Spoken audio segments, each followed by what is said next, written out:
Hello guys, it's Taki once again. In this video I will show you how to use the Seedream 4.0 for free online without paying anything, just for testing. So all what you need to do, open browser and then press LM Arena, and you will go for the first link, this one. Waiting to load. It's gonna be cookies popping up. Just press cookies and then save preferences. And here guys, for the battle mode, all what you need to do, which is go for the direct chat with one model at a time, and here you will choose the desired one, which is you can search about it.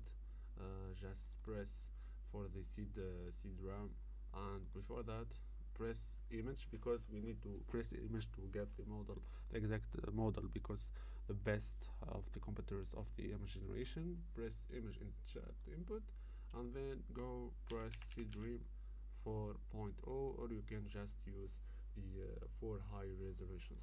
So I will gonna be using the first and the last model of this one. I'm gonna get a prompt which is imagine for me a waiter girl wearing summer clothes in a restaurant. Just a normal prompt in order to test the powerful tool. This I used for 0.5. I'm gonna be waiting for the outcome. I will come back. There you go guys, the output, which is the waiter girl just in a normal restaurant delivering the job and so on. I hope you like the video how to use Seedream 4.5 for free. I hope you like it. Subscribe to the channel, like and share, and peace.